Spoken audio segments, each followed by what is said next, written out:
Pessoal, vamos falar sobre a situação lá na Ucrânia, o que aconteceu nas últimas horas na linha de frente. Vamos falar sobre o avanço ucraniano em Luhansk. Já não é mais frente de Lima, Lima já foi tomada, agora é Kremina. Vamos ver como é que está o andamento lá. E vamos falar também sobre o surpreendente avanço ucraniano em Kherson. Sim, a ofensiva de Kherson andou diversos quilômetros ali na margem direita do Dnipro. Temos muitas novidades interessantes sobre ali, né? Esse vídeo é o nosso vídeo do dia 3 de outubro de 2022. Esse vídeo foi sugerido por Lula na Cadeia, Libertário.pt e várias outras pessoas. Muito obrigado a todo mundo que sugeriu as notícias para a gente falar aqui. Obrigado também a você que está assistindo o nosso vídeo. Se você gosta do nosso conteúdo, por favor, deixe o seu like e se inscreva aqui no canal, né? Pois bem, antes de começar, eu quero pedir desculpas a vocês. No vídeo de ontem eu mostrei imagens de um avião se acidentando num aeroporto e disse que seria o acidente que aconteceu em Belbek, aqui na Crimeia, anteontem, né? E de fato não, aquela filmagem é antiga, é de 2019, de um outro acidente não relacionado. Eu lido com um monte de notícias aqui, eu tento verificar o máximo possível, mas eventualmente passa alguma coisa, né? No próprio vídeo, o que eu faço nesses casos? Eu geralmente boto uma errata no vídeo, no primeiro comentário fixado. Então vocês podem ver o primeiro comentário fixado, eu botei ontem explicando que aquele vídeo estava errado. Houve de fato um acidente no aeroporto de Belbek anteontem, mas aquela filmagem não é deste acidente que houve, né? Então, aliás, acho que não é nem daquele aeroporto de Belbek, é de outro aeroporto russo. Mas enfim, peço desculpas aí pelo escorregão, né? Bom, vamos dar uma olhada como está o avanço ucraniano aqui em Kherson, porque foi a grande surpresa ontem, né? Ninguém esperava. Bom, a gente sabe que as tropas russas aqui na margem direita do Dnipro estão com problemas, como definiu alguém ontem na internet, eu não peguei o nome da pessoa que comentou isso, mas, na verdade, a Rússia criou um campo de concentração de POW autogerido, né? A verdade é essa. Um monte de prisioneiro de guerra aqui que estão cuidando da própria sobrevivência aqui, porque eles não podem fazer nada, não tem munição para avançar, não tem munição para se defender, mal tem comida para se manter vivos, porque a Ucrânia não deixa nada passar aqui pelo rio Dnipro. Então esse pessoal está totalmente isolado aqui, né? E a Ucrânia tem feito ataques justamente para desgastar esse povo. Mas ontem eles fizeram um ataque um pouco diferente, um pouco fora do padrão. Eles avançaram aqui, tomaram várias cidades aqui nessa região e chegaram até aqui a Dudchany, que é essa vilazinha aqui. Os russos parece que já estão preparando a defesa atrás de Dudchany, ou seja, eles devem ter destruído essa ponte aqui e estão preparando a defesa aqui atrás nesse ponto, né? Os ucranianos já têm imagem dele em vários vilarejos aqui, ó. Esse daqui é Mykolaiv, e também estão tentando avançar por David Brod, né? Então, olha só. Aqui é Alkanevsk, é uma cidade que já está na mão dos ucranianos, mas tem muitos russos nessa região aqui.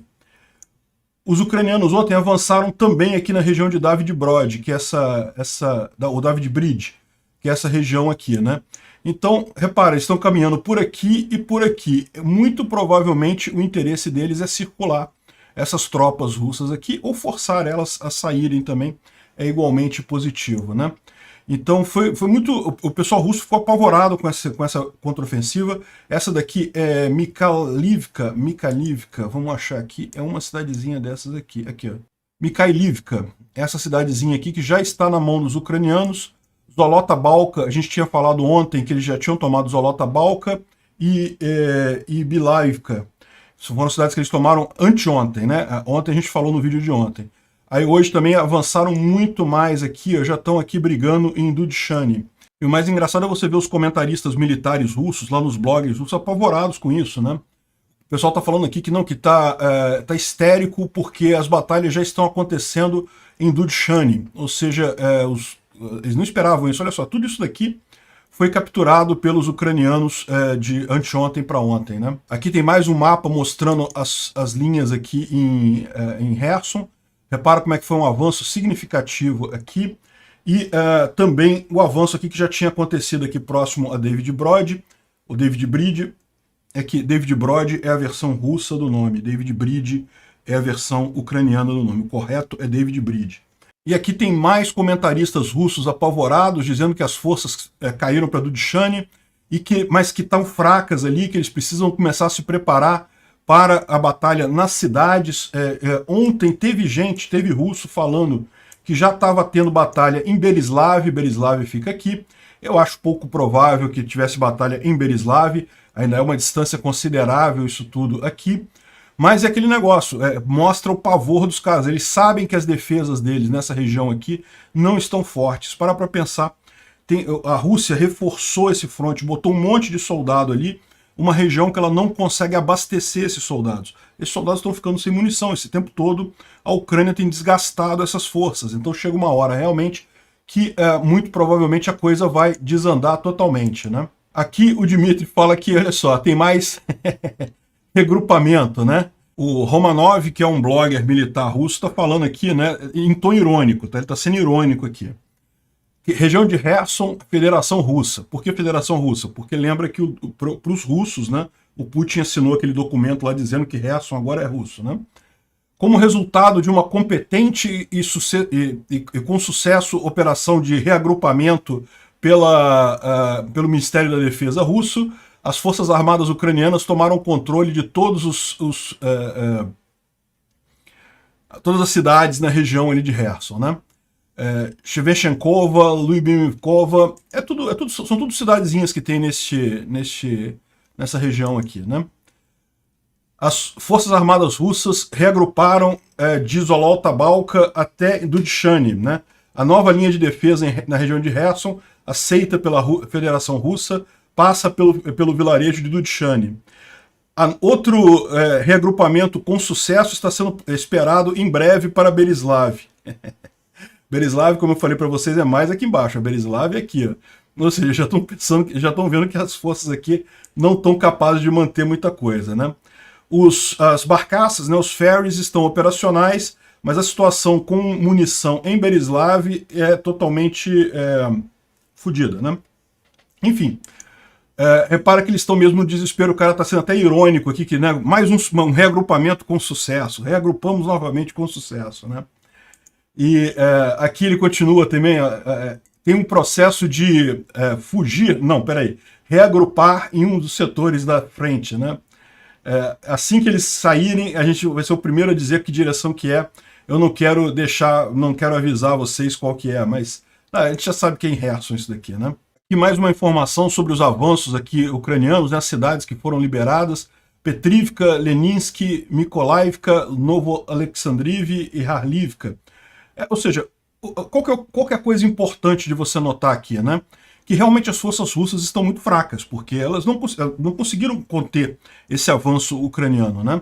Durante muito tempo, os ucranianos ficaram fazendo só desgaste aqui, só pequenos avanços. Parece que aqui eles juntaram uma coluna de tanques grande e vieram em frente, foram andando, e as forças russas não conseguiram conter. Devem estar sem munição, devem estar desmotivadas, e estão tudo voltando, fugindo, porque não tem jeito, né? E pior, o que os ucranianos estão fazendo? Eles sabem que o grosso dos armamentos que ainda está passando, dos suprimentos que ainda estão passando por ferry boats pelo rio de Dnipro, né? Então provavelmente eles decidiram justamente tomar essa margem do rio de Dnipro, que era um lugar que talvez os russos não estivessem protegendo tão bem, justamente para evitar esse tipo de coisa, né? Certamente aqui, ó, o objetivo deles é alguma coisa nesse sentido. Realmente é chegar a Berislav por aqui e por aqui. Ou seja, aí você pega todos aqueles russos que estão nessa grande massa aqui e isola eles, né? Evidentemente a gente sabe como é que funciona isso, a maior parte vai acabar saindo, mas também já é um ganho, né? Já libera essa região inteira daqui, né? E estando aqui em Berislav já começa a ficar muito complicado para os russos a situação. Por quê? Lembra que tem uma coisa importante nessa história toda, aqui nessa barragem em Nova Kakhovka, que é o canal que alimenta a Crimeia com água, né? Esse canal é crucial para a Crimeia. A Crimeia tem uma falta de água doce crucial, um problema de água doce sensível, e um dos grandes objetivos dos russos era justamente voltar a abastecer a Crimeia com água doce. E certamente isso é uma coisa que os ucranianos vão resolver quando estiverem aqui nessa região de Berislav já, né? E além disso, teve algumas explosões aqui em Kherson e em Darivka, que é onde tem aquela outra ponte aqui. Ou seja, isso aqui já deve ser também aquele trabalho que os ucranianos têm feito com frequência de explodir depósitos de munição russos, depósitos de suprimentos russos, né? Isso é uma coisa realmente importante. Ou seja, vimos um grande avanço aqui em Kherson ontem. E vamos ver os próximos dias. A gente sabe que a tendência é eles fazerem isso daqui. Vamos ver o quanto que eles conseguem de velocidade para andar com isso daí. Eu acho que a gente vai ter boas notícias ao longo do dia de hoje. Não deixem de me seguir lá no Twitter, no @ancapsu, que eu costumo dar as notícias também ao longo do dia, assim, para ter coisas mais rápidas, né? Isso aqui agora é do outro lado. Vamos falar agora da outra ofensiva aqui em Luhansk, que também teve grandes avanços ontem. Borova é essa cidade que está aqui, ó. Borova já tem tropas ucranianas na cidade, eles já tomaram a cidade, pelo que está dizendo aqui. No mapa ainda aparece como controlada pelos russos, mas a informação que a gente tem, né, inclusive com foto aqui, é que isso daqui seria em Borova, uma cidade, uma zona residencial ali em Borova. Aqui é Torsk. Torsk é essa cidade aqui, ó, que foi tomada pelos ucranianos ontem. Aqui, ó, Torsk. Justamente do lado de Zarishne, né? Essa região aqui toda ainda estava em disputa ontem, mas os russos já foram totalmente retirados daqui. Então, o fronte de batalha já está se dirigindo aqui para Kremina, como a gente falou ontem, mas mais do que isso, também essa P-66 aqui já está sendo ameaçada pelos ucranianos, nós vamos falar disso em seguida, né? Ontem a gente falou sobre a questão de o que teria acontecido com as tropas russas que estavam em Liman, né? Liman aqui, né, a gente mostrou que ela tinha, em determinado momento, chegou a ser feito um cerco a Liman, as tropas russas estavam isoladas aqui, mas ontem os ucranianos tomaram Liman, e aí, para onde é que foram as tropas, né? E aqui esse tweet esclarece que uma parte das forças armadas russas foram destruídas, fisicamente destruídas, ou seja, foram mortos, né? Alguns foram pegos prisioneiros, e alguns foram capazes de fugir em colunas e pequenos grupos. Ou seja, é aquilo que a gente falou ontem mesmo, né? Conseguiram pegar alguns carros civis, tentaram fugir às pressas de lá, mas muitos foram destruídos aqui na saída de Lima, né? Então muita gente também morreu tentando sair nos carros aqui, né? Isso aqui é uma coluna, parece que os russos pegaram o carro. Por quê? Você sair com um tanque é devagar, o tanque é lento, você não consegue sair rápido. Então uma forma de você fugir com velocidade é pegar um carro civil que anda muito mais rápido que um tanque na média, né? Só que aí deu esse problema que foram atingidos porque os ucranianos já tinham controle, já tinham capacidade de fogo sobre as principais vias ali da região, né? Então, eu não posso mostrar esse vídeo inteiro aqui porque aparece um monte de cadáver aqui, mas é uma visão também desses veículos tentando sair de Lima com militares russos. Então, ou seja, o resumo é esse daqui, né? Uma parte foi destruída mesmo, uma parte foi pega prisioneiro e outra parte conseguiu fugir. A parte que conseguiu fugir esse vídeo aqui são os soldados chegando em Sashia, na região de Luhansk. Então isso é outra informação importante. Luhansk fica aqui embaixo, aqui ó, Luhansk é aqui. Sashtia é essa cidadezinha aqui acima de Luhansk, tá? Então, ou seja, é importante notar que muita gente estava falando que o pessoal saiu daqui de Lima, eu mesmo cheguei a imaginar isso, e estava tentando estabelecer a defesa aqui em Kremina, mas na verdade a maior parte dos combatentes de Lima continuou na fuga até Sashtia. Então é muito provável que Kremina esteja com uma defesa muito pouco segura neste momento. Não tem uma grande quantidade de pessoas aqui não, né?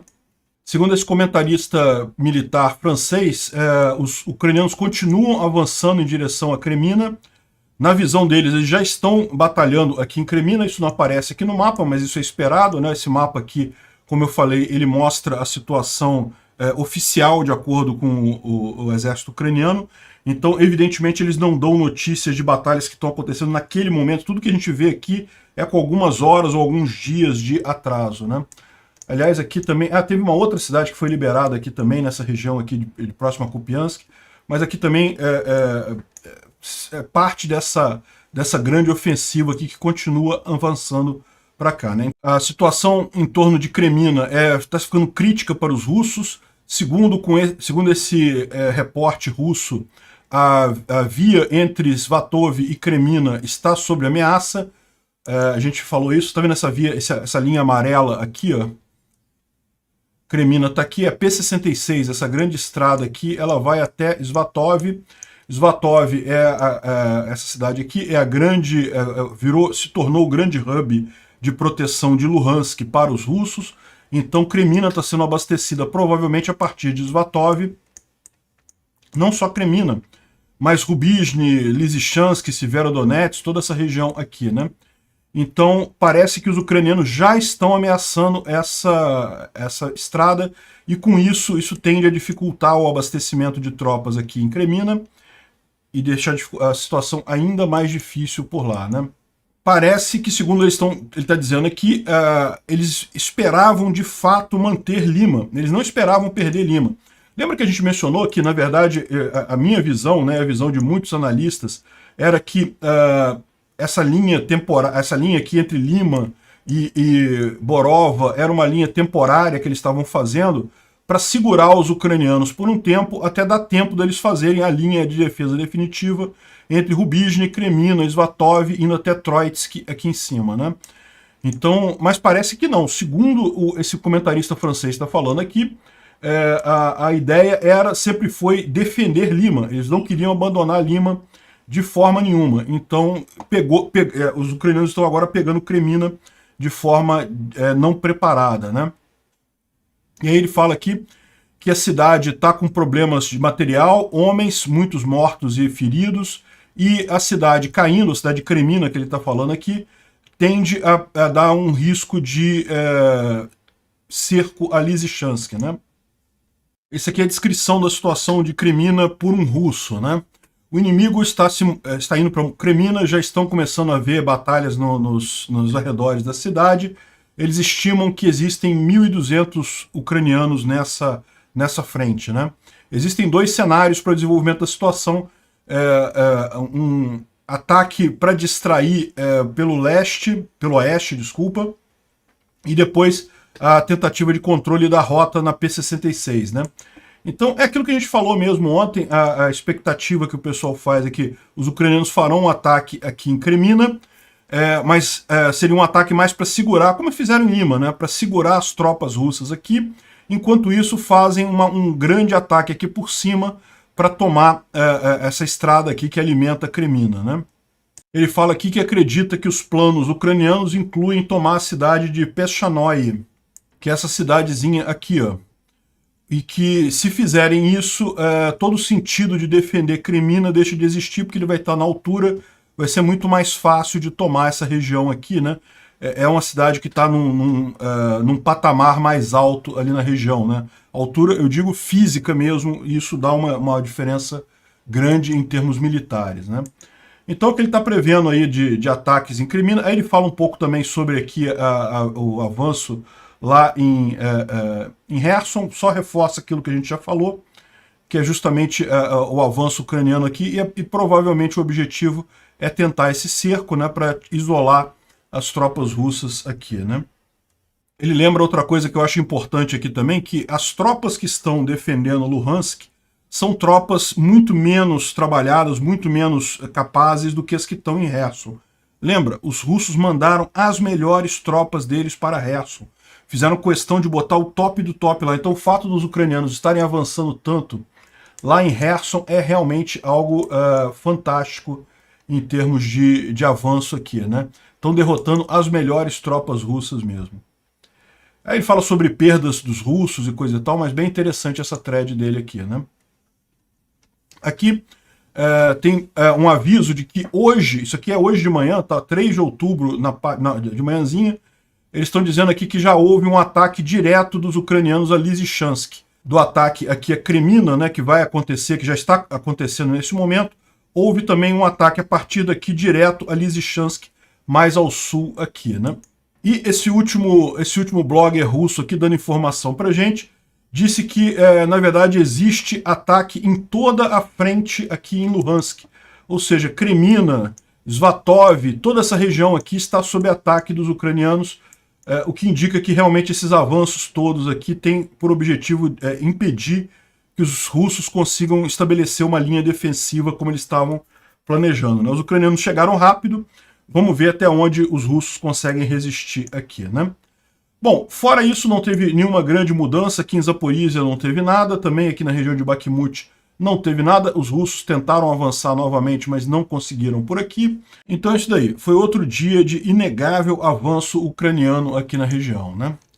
E esse avanço ucraniano todo, além do dano estratégico, do dano militar que está causando aos russos, também está causando um dano psicológico significativo, né? O Instituto para Estudo da Guerra, ele complementa aqui a questão da situação dos bloggers militares. A gente mencionou isso ontem, que estava um brigando com o outro, um falando, um culpando o outro, um falando que o outro que errou, que faltou isso. Ah, você falou que ia mandar ajuda, não mandou, não sei o que lá.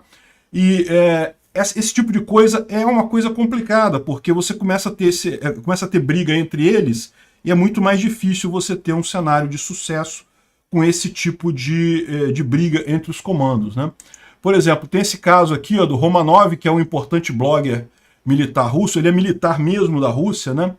E aí ele está imitando os soldados do Kadyrov, né? Parando e atirando no vazio, né? A gente mostrou isso para vocês várias vezes aqui ao longo dessa guerra. O Kadyrov ele foi colocado lá só por questão política, então ele na verdade, os chechenos nunca foram para a linha de frente mesmo, e aí ficavam fazendo guerreiro de TikTok, né? Dando tiro em vazio, tiro em lugar nenhum, e filmando e aparecendo no TikTok, os guerreiros de TikTok do Kadyrov. E aqui é o soldado russo, do exército russo mesmo, criticando ele dessa forma. E por que isso? Porque vocês lembram, ontem a confusão toda começou com a gente falou isso, mostramos a mensagem do Kadyrov criticando o Lapin, que é o general russo do Comando Central, né? E daí, isso que começou a confusão toda, o Kadyrov, que, portanto, o cara tá criticando justamente isso. O Kadyrov, que não fez porra nenhuma, não participou de nada na linha de frente, não estava lá em Lima para conter os ucranianos, está criticando quem estava lá tentando resolver a situação, né? Realmente é muito fácil ser crítico de sofá, ficar falando que olha lá, estão fazendo tudo errado e coisa e tal, sem ter contribuído com a coisa, né? Então esse é o grande problema. A questão é que quando isso fica público, essas brigas são normais em qualquer estrutura, em qualquer organização, inclusive em forças armadas. Mas quando isso fica público assim, é porque já está num sinal que a coisa não está muito bem mesmo, né? E aí o que acontece? O que ele fala aqui, ó, o espaço de informação russo está realmente começando a desviar das narrativas preferidas pelo Kremlin. Ou seja, embora os bloggers militares russos não sejam funcionários do Kremlin, não sejam funcionários do governo russo, eles têm alguma ligação, então eles costumam sempre passar a coisa. A gente já mostrou aqui, às vezes quando tem uma situação meio preocupante, o pessoal falando, não, que tá tudo tranquilo, tá tudo calmo, não vamos desesperar, né, coisa e tal, sempre tentando ajustar ao discurso, né? Não, estamos reagrupando em posições mais defensivas e coisa e tal. E o que a gente está vendo nesses últimos dias é justamente eles saindo disso, estão começando a criticar abertamente outros grupos dentro das Forças Armadas Russas lá, e ainda mais com essa história de ter os Kadyrovitas ali, ter o pessoal do Wagner, ter o pessoal do Russich, ter o pessoal do exército ucraniano, do exército russo, ter o pessoal das repúblicas, entre aspas, separatistas. Enfim, esse troço todo está começando a sair de controle lá, né? Além disso, a mobilização parcial começa a expor o público russo às consequências da derrota em Kharkiv e Lima, né? Porque agora está todo mundo prestando atenção. Veja, essa guerra o pessoal russo via pela televisão, sempre um programa controladinho, a coisa certinha, aquele negócio só dava as notícias boas, não falava nada de ruim. Agora, com a mobilização, muita gente começou a procurar saber coisas, e daí ficaram expostos a essa informação sobre Lima, sobre um monte de coisa que está acontecendo nessa guerra, né? E o que ele fala aqui, olha, o Putin, ele confia, né, ou ele se baseia no controle da informação na Rússia para manter o regime dele. Muito mais do que a repressão pura e simples, como era na União Soviética, ele se baseia no controle da informação. Isso é um dilema que eu já falei para vocês até sobre outros aspectos, né? Violência é um negócio caro. Um governo consegue controlar a população usando exclusivamente violência? Até consegue, mas é muito caro. É muito mais barato para um governo controlar a população com informação. Se o povo está na mesma página ali, está acreditando no que o governo fala, não tem muito problema. Você controla muito mais fácil do que usando cacetete. Mas, como você começa a ter esse tipo de coisa, começa a ter essa desordem no espaço de informação, isso começa a vazar muita informação para o público russo, que não era interesse do Kremlin isso vazar, né? Ou seja, a coisa está ficando feia para o Putin lá na Rússia, né? Aí está falando aqui sobre o Prigozhin e o Kadyrov, que são... O Prigozhin é do grupo Wagner, o Kadyrov é lá dos Kadyrovitas, e no final das contas, como está começando a haver uma competição ali, ou seja, o Putin não está conseguindo mais controlar essas pessoas. Aí olha só onde vai o Instituto para Estudo da Guerra, né? Então, ele já havia, ele não havia antes censurado essas pessoas. Tinha deixado eles falarem justamente para dar alguma voz para essas pessoas. Mas isso daí pode gerar um problema. Olha aqui como é que ele coloca aqui, ó. O Putin pode experimentar alguma variação dos problemas que Mikhail Gorbachev encontrou como resultado da sua glasnost. Vocês sabem, o Gorbachev foi o último líder da União Soviética e ele implantou, entre várias reformas, ele implantou uma reforma chamada glasnost, que significava justamente abertura, comunicação mais fácil. E acabou caindo em função disso. O resultado é esse. É isso que ele está querendo chegar aqui, nisso daqui, né? O Putin pode ter um problema sério com relação a isso, e essas críticas dos militares abertas, assim, realmente podem levar problemas para o Putin, né? Além disso, lembra que a gente falou ontem sobre esse caso das minas que estavam sendo colocadas e coisa e tal, e todo mundo ficou se perguntando que diabo que eles estão fazendo aqui, como é que eles colocaram isso daqui, coisa e tal. A gente falou sobre isso ontem, né? E eu tinha avisado que teria sido destruído pelos ucranianos, isso daqui. Mas não, foi destruído pelos próprios russos. Sabe o que foi essa história toda? Essa imagem aqui que vocês estão vendo, de explosão, foi vendida para o público russo como sendo um depósito de munição ucraniano explodido pelos russos. Ou seja, os russos botaram as minas, explodiram as minas de propósito e filmaram a coisa para fazer propaganda para o próprio público russo, né? Para você ver a quantidade de falsidade que tem nisso daí. Bom, menos mal, né? Seria pior se tivesse matado realmente alguém aqui. Quem trouxe isso foi o Euromaidan. Todo mundo se perguntando o que os rachists estavam fazendo, enterrando minas de navios na região de Kherson e coisa e tal. Agora tá tudo certo, foi propaganda. Eles explodiram a coisa toda para fazer uma propaganda dizendo que um tanque destruiu um depósito do ZSU e coisa e tal, que é o exército ucraniano, né? E aí você pode perguntar assim, mas por que eles fizeram isso perto da linha de frente, né? Porque a gente viu que isso daqui aconteceu aqui, perto aqui da linha de frente, aqui na região de Zaporizhia, né? Isso faz sentido, porque, para pensar, né, outros russos da região podem ter visto isso. Como é algo que está perto da linha de frente, eles podem dizer que aquilo ali era ucraniano, na verdade. Naquela direção ali é ucraniano, na verdade, está na região da Ucrânia, né, aqui em Kobani. Ou seja, provavelmente foi essa a ideia deles de fazer esse tipo de coisa. Pura propaganda, vergonhoso, né? Bom, publicaram uma lista que os próprios oficiais de mobilização estão passando para os mobilizados lá na Rússia, dizendo o que eles devem levar na mobilização, que seria bom o soldado levar, né? É lógico, nada disso é obrigatório é o cara ir, mas seria bom ele levar e coisa e tal, e é uma lista grande, cara. Colocaram um monte de coisa aqui na lista do cara, olha só. Uma mochila de 60 litros, uma mochila de 18 litros, saco de dormir, vestimenta tática, camuflagem, botas, cuecas térmicas e vestido à prova de água, né? Meias. Cara, querem que o recruta leve tudo. Aparentemente, o exército russo não tem nada para dar para os recrutas, tem que levar tudo que ele for usar lá, né? Olha só, lanterna, baterias de reserva, power bank, carregadores, telefone push button, limpo, sem nenhum contato registrado. Enfim, olha só, colher de metal, inclusive, fogareiro, cara, tudo aqui, ó.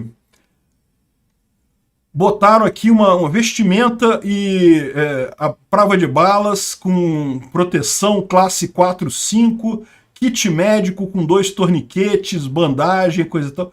Caramba, tudo, tudo, tudo. Mas o mais engraçado não é isso, né? Você vê essa lista de coisas aqui, você fica pensando, por que o cara vai comprar isso, né?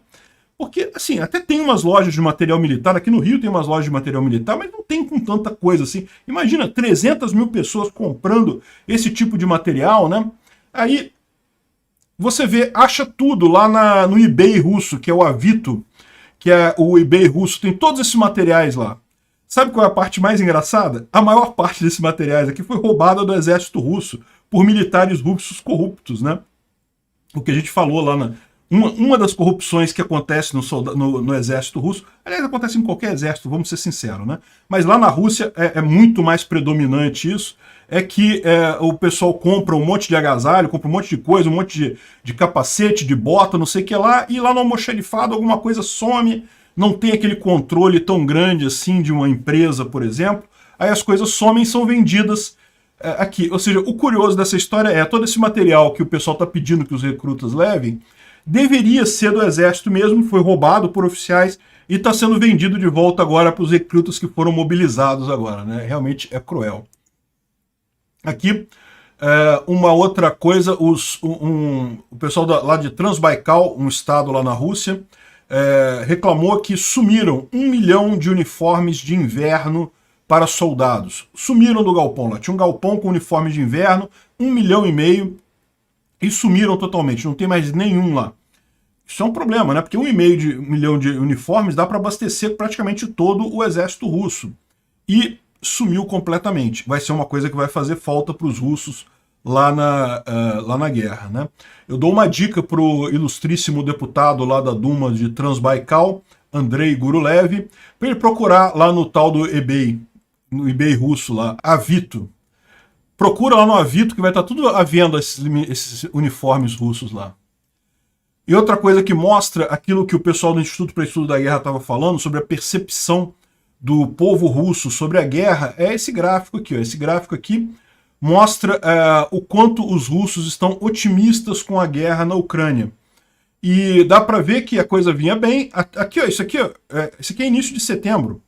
Início de setembro foi quando os ucranianos fizeram já aquela contraofensiva ali em Kharkiv, retomaram um monte de território. Ali, ainda assim, as coisas estavam... Os russos não estavam preocupados com isso. Por quê? Porque os russos não eram informados dessa coisa. Quando chegava a notícia para eles, era uma coisa já controlada, já empacotada. Não, fizemos uma retirada, um recuo estratégico e coisa e tal, um reagrupamento em posições mais favoráveis e coisa e tal. Aqui, ó, o que mudou a percepção mesmo foi a mobilização. Porque na mobilização o pessoal começa a ficar preocupado. Aí o pessoal começa a correr atrás de saber exatamente o que está acontecendo nessa guerra. Porque até ali todo mundo via aquela informação. Não, a guerra está tudo bem, a Rússia está ganhando a guerra. Lógico que a Rússia está ganhando a guerra. Como a Rússia não ganharia a guerra? Essa era a mensagem que estava na televisão russa lá, né? Quando o Putin vira e fala, não, vamos ter que mobilizar 300 mil soldados, aí o pessoal, peraí, então tem alguma coisa errada.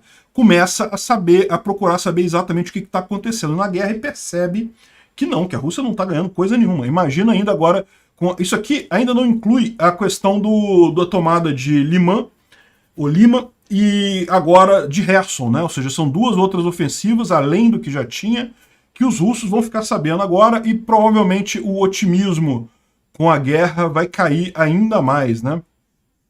O pessimismo está aumentando.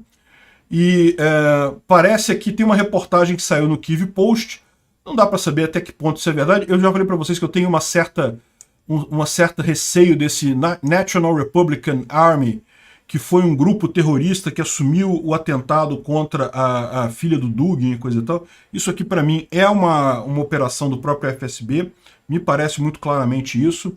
Mas o que ele está dizendo aqui é que foi contactado, um hacker ucraniano foi contactado de outros hackers russos para apoiar o exército republicano nacional russo para derrubar Putin, que eles estão fazendo uma operação para derrubar o Putin. Eu não acredito nisso não, hein? Eu, se fosse o pessoal, tomava cuidado com isso daqui, porque não acho que isso aqui é uma operação do FSB. Mas, de qualquer forma, eu acredito sim que existam movimentos na Rússia visando esse tipo de coisa, né? O Francis Fukuyama colocou uma frase meio enigmática aqui, ó. Um colapso russo muito maior vai se desenrolar nos próximos dias. Ao que ele está se referindo, né? Algumas pessoas falam assim, em Kherson, em Luhansk, em Zaporizhia, onde será esse colapso russo, né? E tem gente falando aqui que na verdade vai ser em Moscou, na verdade, não vai ser nenhum desses aí, vai ser um colapso do governo. É o que está mencionando o pessoal aqui do Instituto para Estudo da Guerra. Será? Vamos aguardar, né? Obrigado por assistir o vídeo até o final. Além de curtir, compartilhar e se inscrever no canal, considere se tornar patrocinador com valores a partir de R$ 1,99. Clique no botão Seja Membro abaixo para saber as condições e vantagens de patrocinar o canal. Mais informações sobre o nosso projeto, visite nossos sites indicados na tela.